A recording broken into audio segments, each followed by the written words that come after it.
We begin today a study of Sri Aurobindo's translation and commentary of the Brihadaranyaka Upanishad in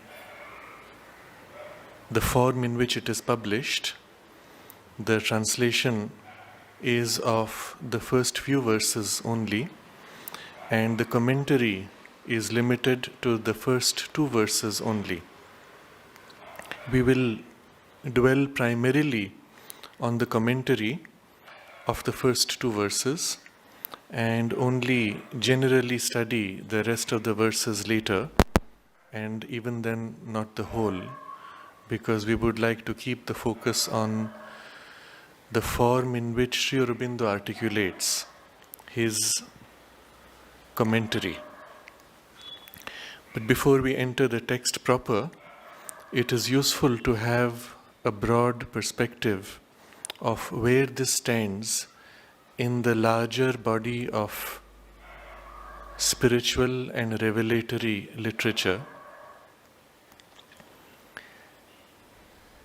When we look back at the records of the most ancient spiritual revelations and experiences, we find them recorded in the Veda as an intuitive, revelatory, experiential poetry. What the rishis experienced in their highest spiritual attainments, they articulated in the spontaneous form in which that experience could verbalize itself in sound and rhythm. And therefore we find in the most ancient Vedic texts not only the power of the spiritual experience embedded, but also its articulation in a language which is not yet mental, which is still primarily intuitive, and which therefore lends itself to different kinds of mental understanding, but which can be fully absorbed only if we rise above the mind and allow the intuitive power to permeate our being and reveal directly the experience that they carry. It was so that the Vedic study was taught. In the second phase, we find a shift towards a more mental formulation, which we find expressed in the Upanishadic texts. But the same experience moves now from a high intuitive grade towards a more mental formulation, not yet fully lost in the intellect, bridging still the intuition and the intellect. And it is thus that we see the early Upanishadic texts, including the Isha Upanishad, the Kena Upanishad, and in particular the text we are now going to study, the Brihadaranyaka Upanishad. The later Upanishads move much more into the mental realm, still keeping the old Vedic symbolism and language, still holding at their back the intuitive base from which they emerge, but taking increasingly a more mental form. And thus, traditionally, they speak of principal Upanishads, secondary Upanishads, and so on, in one of the systems of counting 108 Upanishads. But they also carry inherently the same style of study, that we are asked to dwell on the deeper intuitive power behind the words and allow that power to illumine the mind. We find a third phase in the development and revelation of the spiritual experience, when this experience, this knowledge, this power of knowledge was sought to be articulated in a form that the popular mind, not so developed, could appreciate or receive, and much more the heart could absorb in the common man. And so we find the same symbols, the same truths articulated in the Puranic traditions in the form of stories, narrations, incidents, but whose deeper meaning still resonates with the Vedic teaching, the Vedic symbols. The gods are given a more personal human form. The stories can often be presented in a more moral or ethical message, but behind there is still this deeper resonance and a continuity from the original Vedic experience. So for children especially, the stories from the Puranas are engrossing, inspiring, but they still carry the link which allows you to enter through those stories back all the way to the most profound spiritual experiences. In his commentaries, Sri Aurobindo began in the Arya with the secret of the Veda and his commentary on the Isha Upanishad parallelly at the same time, while he presented his own spiritual experience and philosophical formulation in the Life Divine and its practice in the Synthesis of Yoga. So he had these 4 books simultaneously being written, one chapter at a time, in the Arya, which incidentally this year will be 100 years since the first issue of the Arya was published. His commentary on the Brihadaranyaka Upanishad was written, it appears, around 1912 and predates the Arya, and is, as it survives, at least partial in that it limits itself only to the first few verses. But in those verses, Sri Aurobindo explains that his intention is not to give, and I read from here, "It is not my intention here, nor is it in my limits possible to develop the philosophy of the great Aranyaka Upanishad, but only to develop with just sufficient amplitude for entire clearness the ideas contained in its language and involved in its figures. The business of my commentary is to lay a foundation. It is for the thinker to build the superstructure."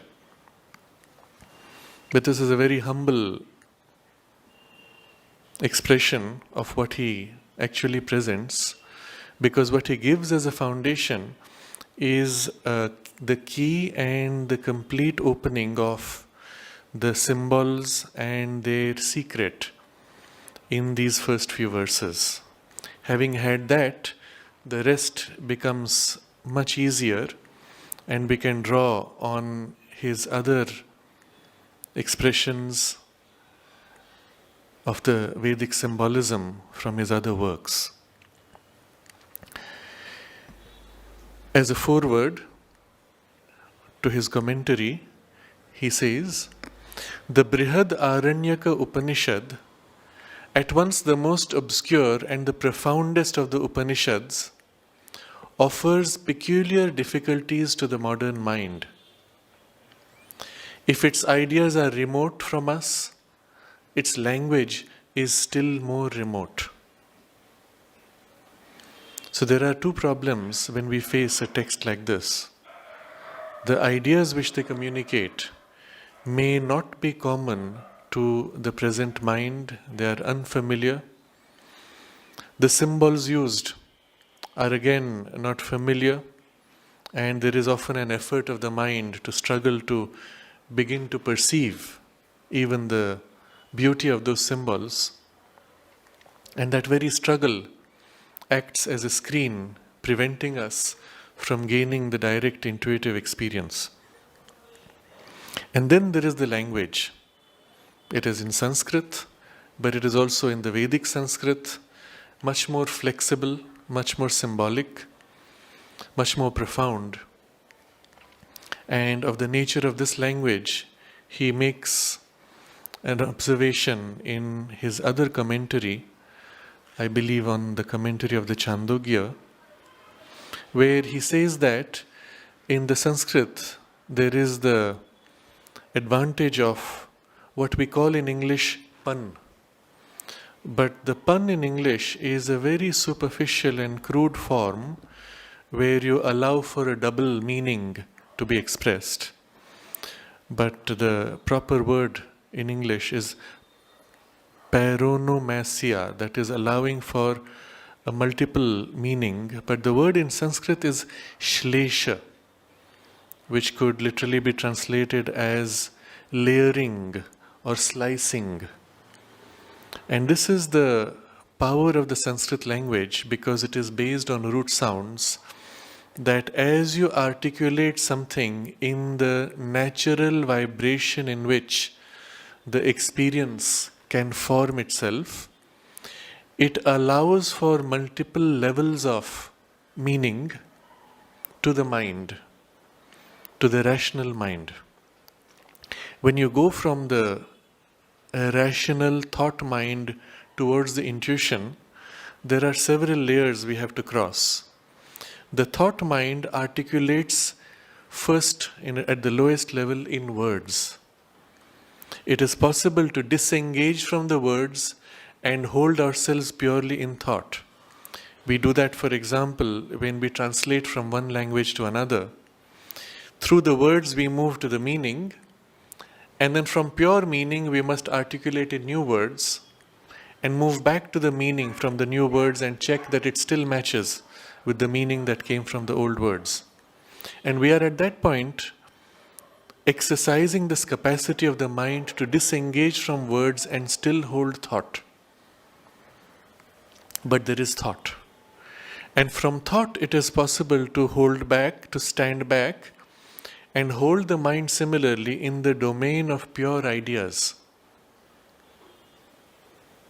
And at that point, there is no particular thought articulated, but just the idea held, which can now be articulated in many different thoughts, which are all facets or aspects of the idea.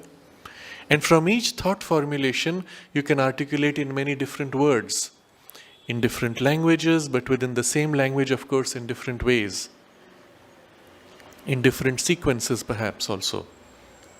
So behind the words, the thought, behind the thoughts, the idea, and we can even abstract a further level to say there is a pure concept behind the idea.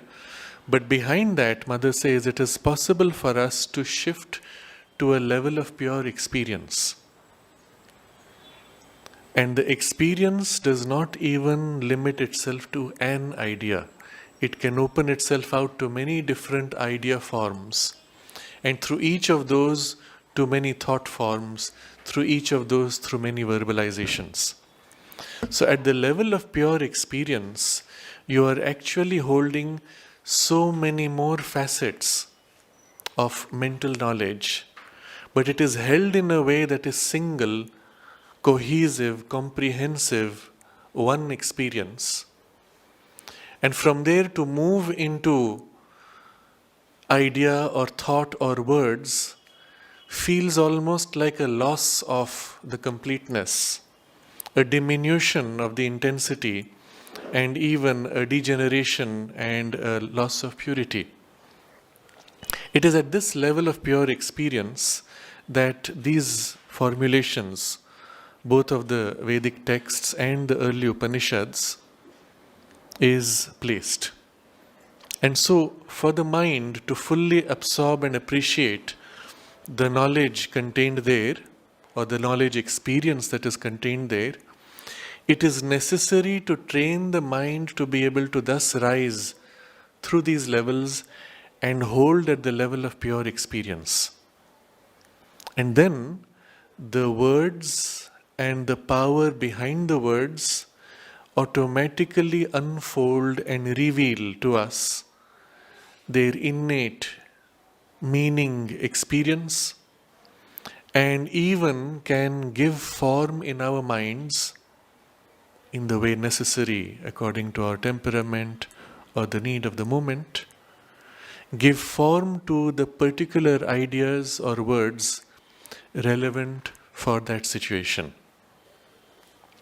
So the training for this is in essence the same training that is required to prepare the mind to become more and more intuitivized, to begin to dwell at the level which is more intuitive than verbalized, rationalized thoughts and words. This thinking at the level of pure experience is the first point at which the intellectual mind enters the domain of the intuitive experience. So with this background, we will straight away enter into the text, and later in one of the sessions subsequently we will look at some of the guidelines that Sri Aurobindo offers in one of his articles in the Foundations of Indian Culture on how the text of the Upanishad is to be appreciated, how it is to be studied. And in that text, which we will see later, he says the Upanishads are at the same time at once profound religious scripture, for they are a record of the deepest spiritual experiences, documents of revelatory and intuitive philosophy of an inexhaustible light, power and largeness, and whether written in verse or cadenced prose, spiritual poems of an absolute and unfailing inspiration, inevitable in phrase, wonderful in rhythm and expression. It is the expression of a mind in which philosophy and religion and poetry are made one, because this religion does not end with a cult nor is limited to a religio-ethical aspiration, but rises to an infinite discovery of God, of self, of our highest, and whose reality of spirit and being, and whole reality of spirit and being, and speaks out of an ecstasy of luminous knowledge and an ecstasy of moved and fulfilled experience. This philosophy is not an abstract intellectual speculation about truth or a structure of the logical intelligence, but truth seen, felt, lived, held by the inmost mind and soul in the joy of utterance of an assured discovery and possession. And this poetry is the work of the aesthetic mind lifted up beyond its ordinary field to express the wonder and beauty of the rarest spiritual self-vision and the profoundest illumined truth of self and God and universe. So this is from the text from the Foundations of Indian Culture, but it prepares us for what we will now read. The title of the Upanishad itself, Brihadaranyaka Upanishad, is suggestive. Brihad is large, vast. Aranyaka, literally translated, is forest. So many have translated the title of this Upanishad to mean large forest because it must have been taught in a big forest. But the Upanishad does not waste words. It uses words very carefully, and so we must look for a deeper meaning behind. And forest in the Vedic symbol is the symbol of the multiplicity of life. And Brihad is also a term used to describe the vastness of the truth consciousness of the supermind, where all multiplicity is seen from the vision of oneness. And so the Brihadaranyaka Upanishad can be described as that vast vision, all-encompassing, all-inclusive of the whole multiplicity of life, which is then expressed as an Upanishad. In the very first verse, it gives us this vast vision, but from a unitary perspective. Before we read the verse and then Sri Aurobindo's commentary, I will place before us a simple exercise which will help us to understand why the verse takes this particular form and symbol. And the exercise here would be to try to give form to our own vision of the oneness of the material universe. If we were to see the universe around us, how could we articulate the sense of the whole thing as one?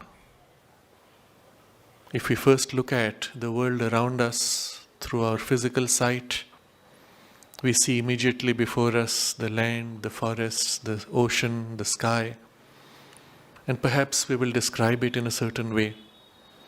But it would still be made up of pieces. Can we somehow weld those pieces into a single description? The word landscape in English gives us a sense of a broad encompassing space, but still limits to land with its scaping. And if our vision now went wider, beyond the immediate physical sight, to look at the whole material universe, to see the whole earth, to see the solar system, the galaxies, and the totality not only of the matter seen as suns and galaxies, but even the so-called empty space which is seen as full of material energy. How would we describe this totality of the material universe? And you will remember in our other study of the supramental manifestation on earth, Sri Aurobindo described how it's possible to see the universe as one being moving to manifest himself. And if we were to hold such a picture in our mind, one divine being, one divine presence, one divine existence, full of its own innate consciousness bliss, moving out as power of consciousness into infinite movements of whirling energy, currents and eddies, infinitely diverse, pouring out, but a single existence, a single being, flowing and unfolding himself in manifestation. Such would be perhaps our sense of the oneness of the material universe. And the words we use naturally are words such as being, existence, consciousness, flowing energy, bliss of movement, and so on. If this is articulated in a language rhythm that naturally articulates the vibration of the experience, we would use the word Ashva.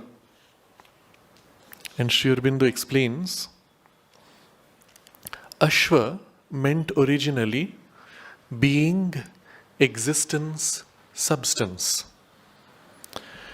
From the sense of speed and strength, it came to mean horse.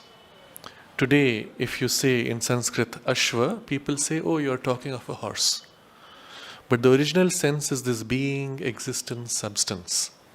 So when you look at the whole universe as this being, existence, substance, flowing and unfolding itself, the word Ashva captures that. The word is therefore used to indicate material existence. And the horse, the image usually conveyed by his name, by this name, is taken as a symbol of universal existence in Annam, in material existence. So the symbol of universal existence in matter is Ashva, the horse. And then he says, the horse is symbolic and the sacrifice is symbolic. We have in it an image of the Virat Purusha, of Yajñīya Purusha, God expressing himself in the material universe. You will recall also from our earlier studies in the Isha Upanishad, the description of Brahman in his four poises, and the most material manifestation, the objective manifestation of the material universe, is described as Virat.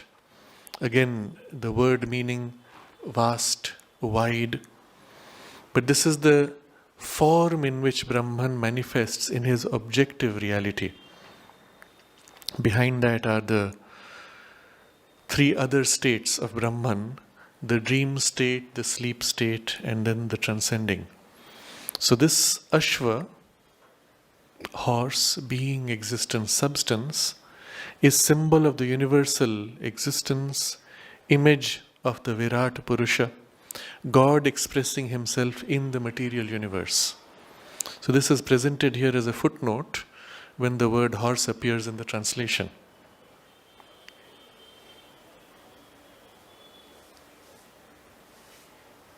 So I read the first few words, the first phrase in Sanskrit, and then we read Sri Aurobindo's complete translation of the verse.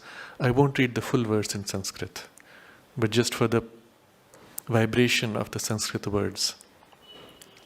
Brihadaranyaka Upanishad. Om Ushava Ashvasya Medhyasya Shiraha. Sri Aurobindo's translation. Om, dawn is the head of the horse sacrificial. I read the rest of the verse in translation. The sun is his eye. His breath is the wind. His wide open mouth is fire, the master might universal. Time is the self of the horse sacrificial. Heaven is his back, and the mid-world his belly. Earth is his footing. The regions are his flanks, and the lesser regions their ribs. The seasons his members. The months and the half months are their joints. The days and nights are his standing place. The stars his bones, and the sky is the flesh of his body. The strands are the food in his belly. The rivers are his veins. His liver and his lungs are the mountains. Herbs and plants are his hairs. The rising is his front, and the setting his hinder portion. When he stretches himself, then it lightens, there is lightning. When he shakes his frame, then it thunders.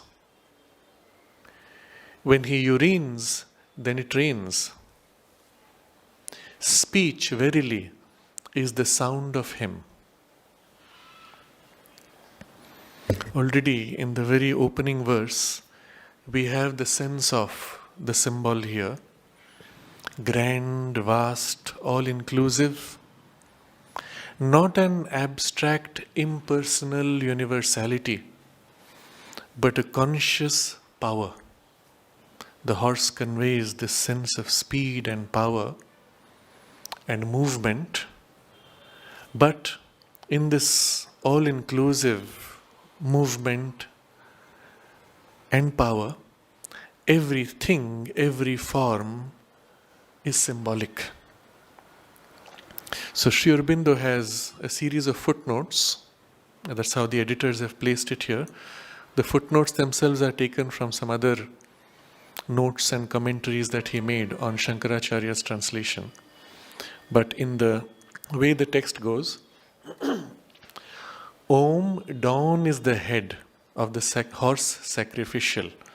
So against the word head, the footnote is because it is the front and beginning. Later he will elaborate. The word used for dawn is Usha. Usha, you will remember, is the goddess of dawn, and you will recall in Sri Aurobindo's Savitri also, it is this goddess Usha who is described as appearing. But in the Vedic language, Usha comes from the root of Ushas, and Ushas is the manifestation, the moving into self-expression and manifestation. So Usha is that conscious power of the divine as he moves into manifestation to reveal and unfold and manifest, express himself.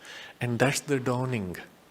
The light which was so far held in potential, in sleep, in trance of sleep, now turns to manifest and express itself in an outward movement. So the front of the horse, the head of the horse, is this Usha. Dawn is the head. You see, when we make a pure translation into English, we tend to lose this. If you said it in Sanskrit, Ushava ashvasya medhasya shira. Usha is the head. Usha, and if you hear it in Sanskrit, Usha shira. The manifesting movement is the head. And against the words horse sacrificial, the footnote is what I had read earlier. Ashva meant originally being, existence, substance. From the sense of speed and strength, it came to mean horse, and the rest of the text which I had already read.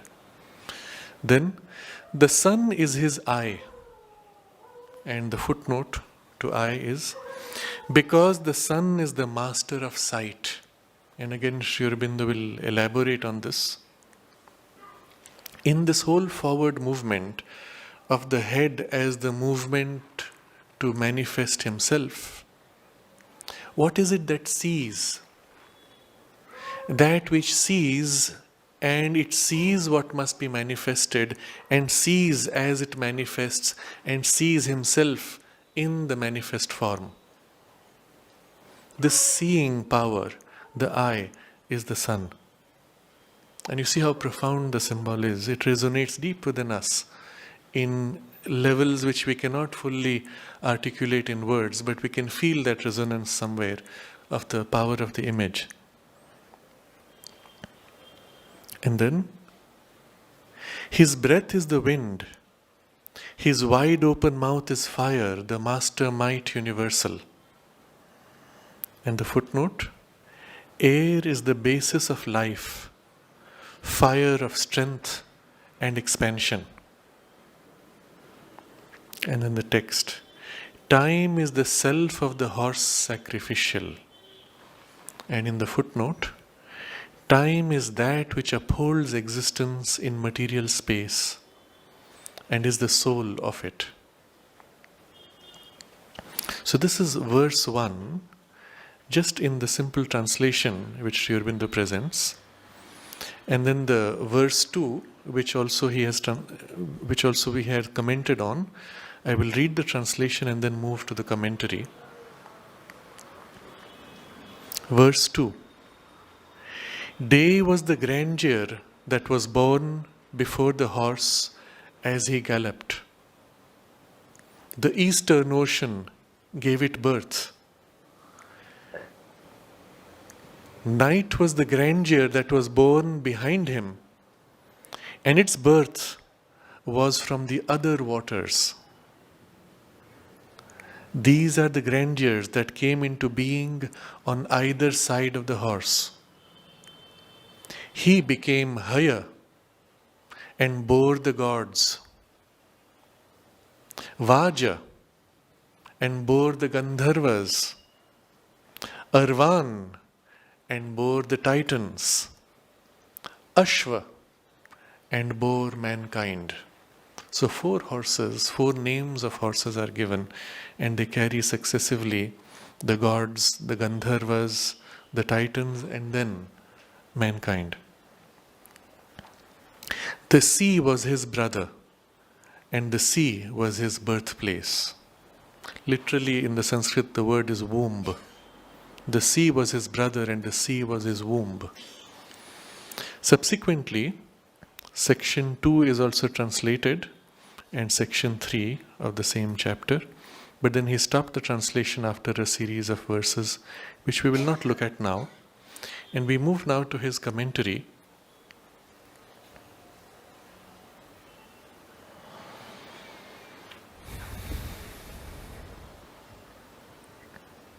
So, the Brihadaranyaka Upanishad, at once the most obscure and profoundest of the Upanishads, offers peculiar difficulties to the modern mind. If its ideas are remote from us, its language is still more remote. Profound, subtle, extraordinarily rich in rare philosophical suggestions and delicate psychology, it has preferred to couch its ideas in a highly figurative and symbolic language, which to its contemporaries accustomed to this suggestive dialect must have seemed a noble frame for its riches, but meets us rather as an obscuring veil. This is the symbolism. For us, it is almost like an obscuring veil. To draw aside this curtain, to translate the old Vedic language and figures into the form contemporary thought prefers to give to its ideas, is the sole object of this commentary. This contemporary thought is the particular formation of what we call the modern mind. It has its important place, but in relation to the ancient mind, we feel often that there is something important that is lost. The ancient mind was naturally more intuitive. And Sri Aurobindo has some very suggestive observations about the reason for this shift.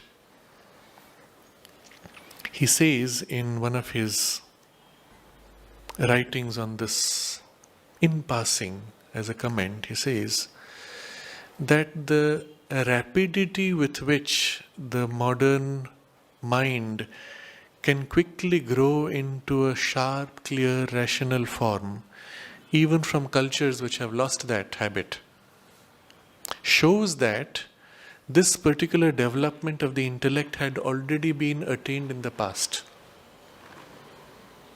And from there, humanity had risen to a more intuitive mind, ready to move to a next level.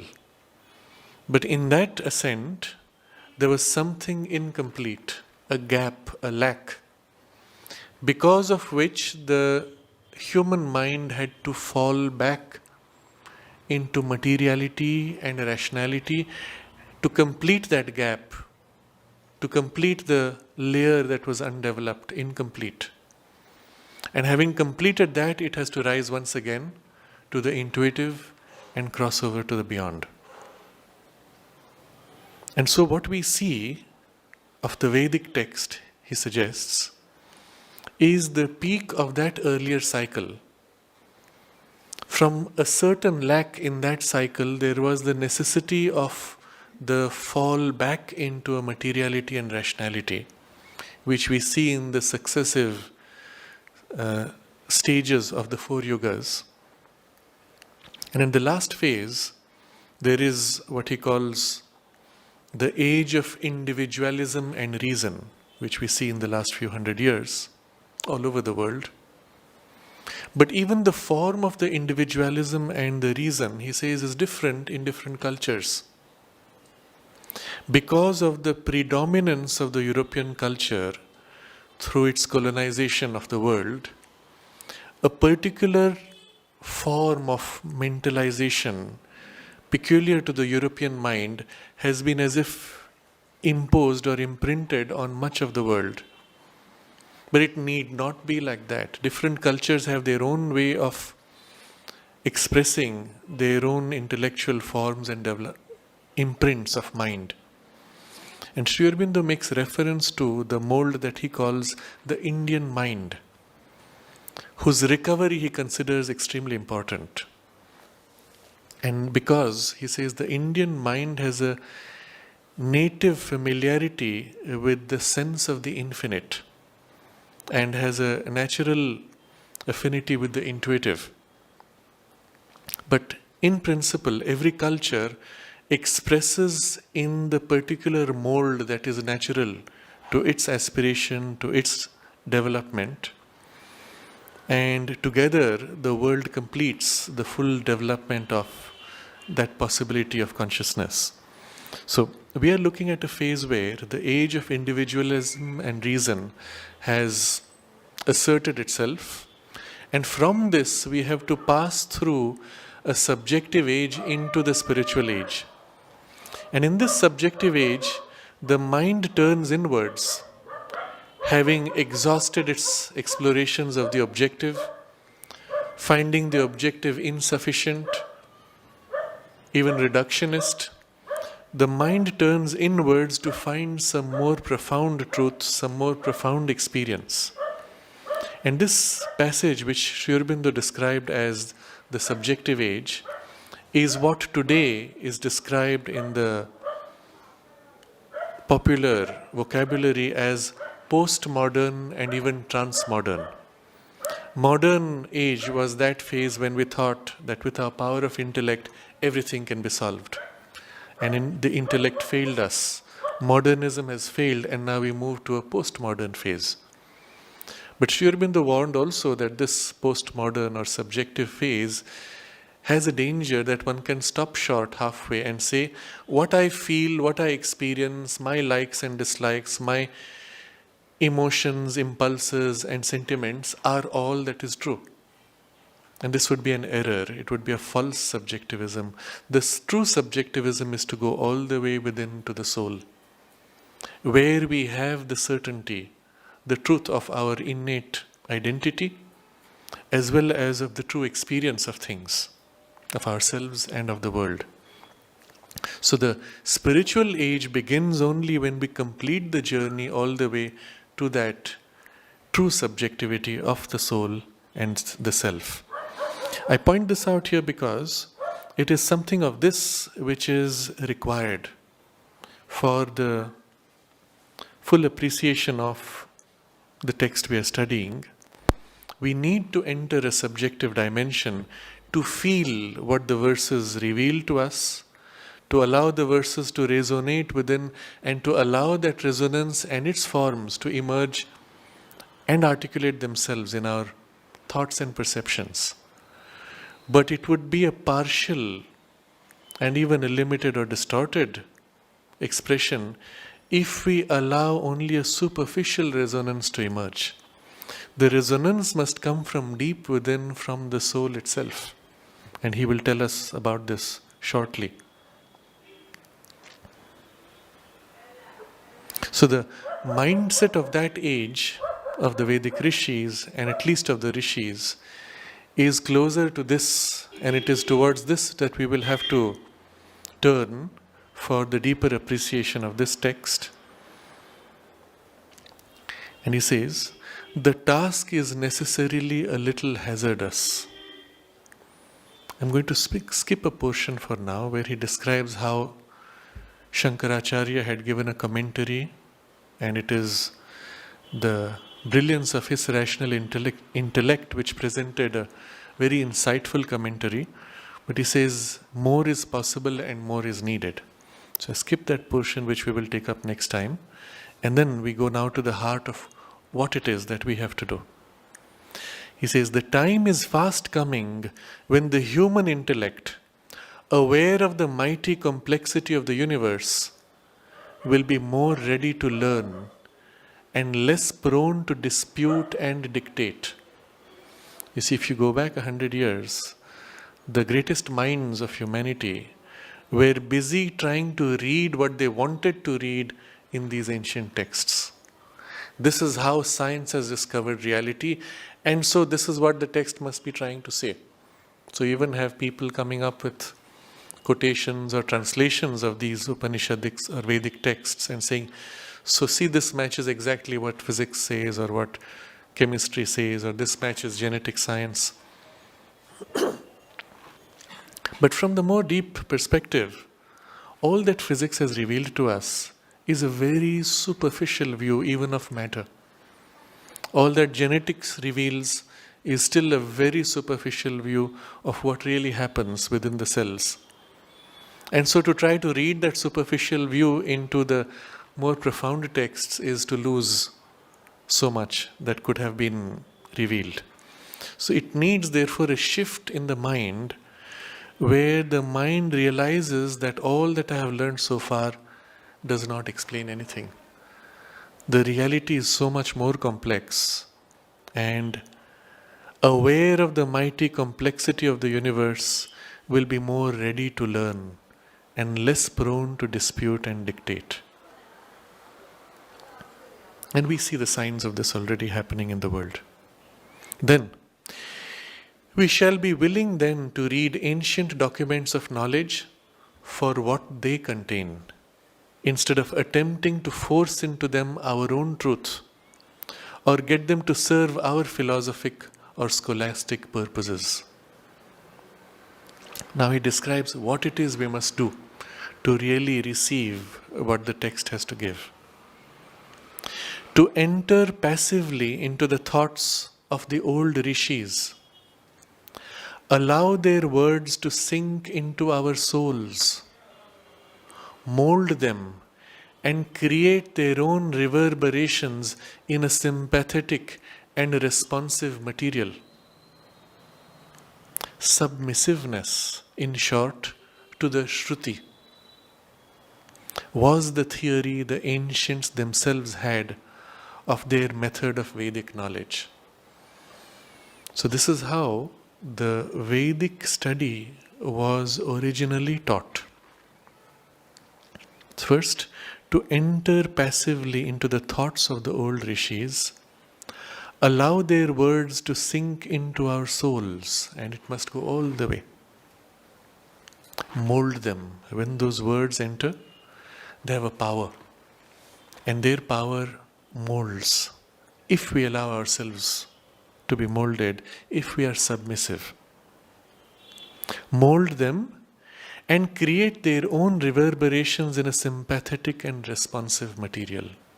So when that vibration enters into the receptive space of the soul, the material in which that vibration is received begins now to resonate, to vibrate, in sympathy with the vibration that comes in. And we must allow that full vibration freely, without distorting, without imposing, without any resistance in our receptive medium. Submissiveness, in short, to the Shruti was the theory the ancients themselves had of their method of Vedic knowledge. And now he quotes the Sanskrit words of this method of knowledge. Giram upashrutim chara, stoman abhiswara, abhigrinihi aruva. 4 stages. So the words of the Shruti, dwell on them, graze on them, assimilate, absorb them, and then let the affirmation, the stoma, articulate itself in sympathetic vibration, absorb, receive profoundly, vibrate in the delight. So Sri Aurobindo now explains this in English.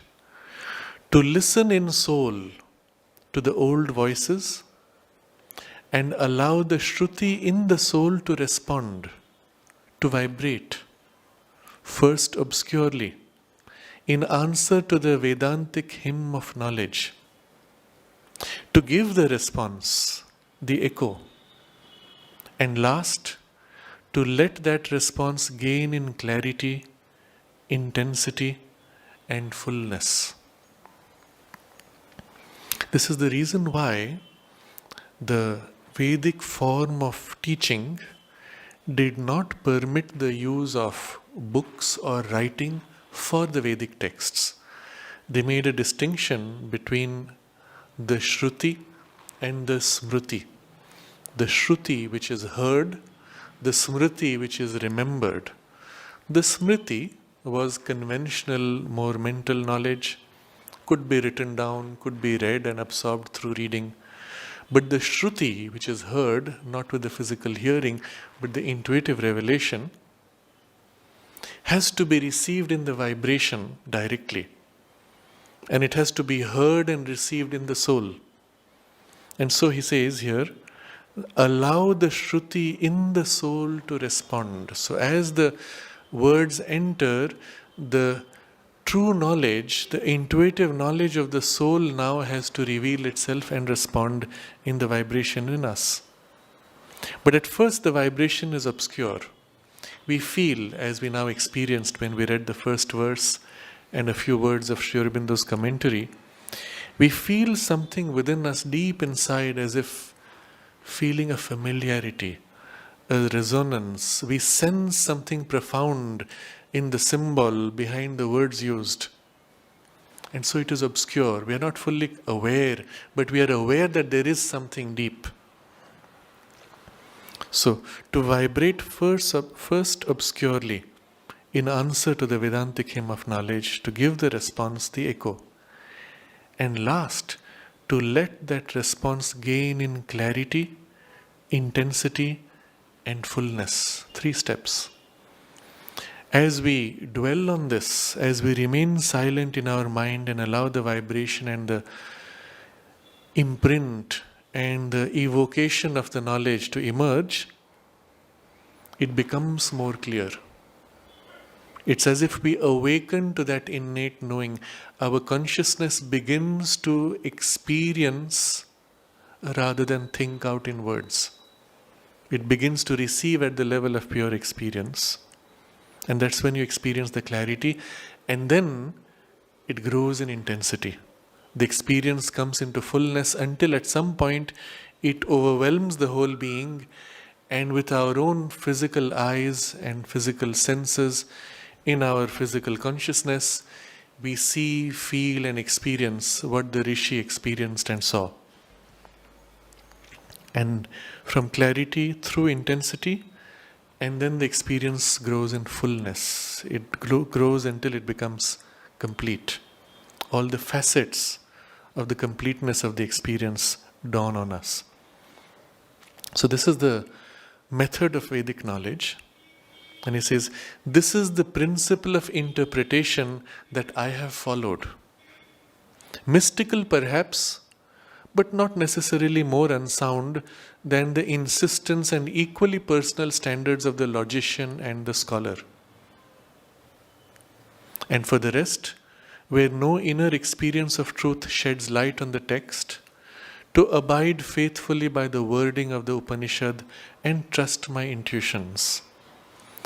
For I hold it right to follow the intuitions, especially in interpreting the Upanishad, even at the risk of being accused of reading mysticism into the Vedanta. Because the early Vedantists, it seems to me, were mystics, not in the sense of being vague and loose-thoughted visionaries, but in the sense of being intuitional symbolists, who regarded the world as a movement of consciousness and all material forms and energies as external symbols and shadows of deeper and ever deeper internal realities. It is not my intention here, nor is it in my limits possible to develop the philosophy of the great Aranyaka Upanishad, but only to develop with just sufficient amplitude for entire clearness the ideas contained in its language and involved in its figures. The business of my commentary is to lay a foundation. It is for the thinker to build the superstructure. So this is Sri Aurobindo's own approach with which he leads us into it, and we will follow in his footsteps, allowing him to lead us. And we see why it is so important for the texts such as this to be absorbed in the vibration of the words, because it is the Shruti which we have to receive. And I was describing earlier the reason why they taught the Vedic texts only orally. For this reason, because of the vibration of the experience which must be communicated.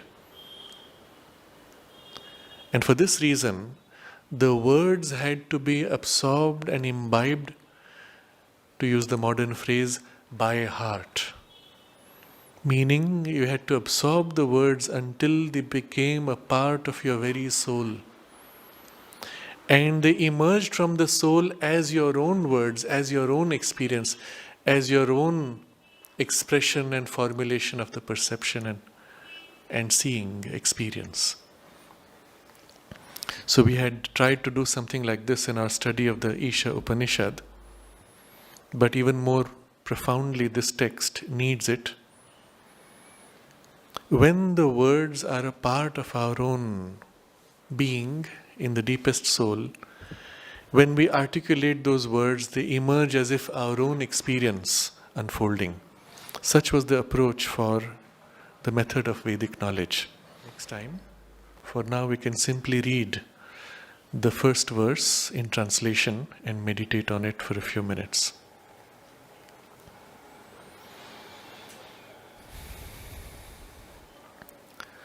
Om.